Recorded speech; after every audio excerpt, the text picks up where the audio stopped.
నిత్యావసరంగా నిత్యం వాడుకలో ఉండే కూరగాయ ఉల్లి. ప్రధానంగా కర్నూలు జిల్లా దీని సాగుకు పెట్టింది పేరు. గుంటూరు, శ్రీకాకుళం, విజయనగరం, విశాఖపట్నం, మహబూబ్ నగర్, రంగారెడ్డి వంటి జిల్లాల్లో కొంతమేర సాగవుతున్నా కర్నూలు జిల్లాలో అధికంగా ఉల్లి సాగవుతోంది. ప్రస్తుతం పైరు ఎదుగుదల దశ నుంచి గడ్డ ఊరే వరకు వివిధ దశల్లో ఉంది. ఉల్లి సేంద్రియ ఎరువులకు బాగా స్పందిస్తుంది. ఈ పంట నుంచి నాణ్యమైన అధిక దిగుబడులు పొందాలంటే మనం అందించే ఎరువులు, నీటి యాజమాన్యం చాలా కీలకం. మరి ఏ సమయంలో వాటిని అందించాలో ఇప్పుడు చూద్దాం.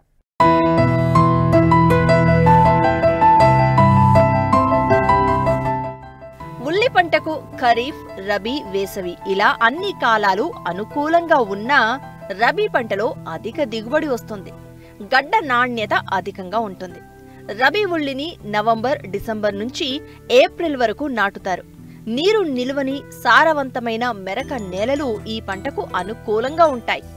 ఎంచుకున్న రకాన్ని బట్టి 120 నుంచి 150 రోజుల పంట కాలంలో ఎకరాకు 100 నుంచి 130 క్వింటాళ్ల వరకు మన రైతులు దిగుబడులు సాధిస్తున్నారు.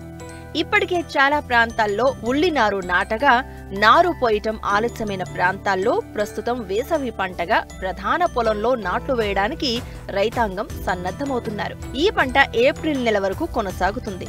ఉల్లి దిగుబడులను సేంద్రియ ఎరువులు ప్రభావితం చేయగలదు. అందుకే రసాయన ఎరువులతో పాటు సేంద్రియ ఎరువులు వేస్తే గడ్డ బాగా ఊరి మంచి దిగుబడి వస్తుంది. ఎకరాకు 10 టన్నుల పశువుల ఎరువుతో పాటు 60 నుంచి 80 కిలోల నత్రజని, 24 నుండి 32 కిలోల భాస్వరం, 24 కిలోల పొటాష్నిచ్చే ఎరువులను వేయాలి. నత్రజనితో పాటు పొటాష్ని 2 దఫాలుగా అంటే నాటినప్పుడు నాటిన 30 రోజుల తర్వాత వేసుకోవాలి. దీంతో గడ్డ బాగా ఊరుతుంది.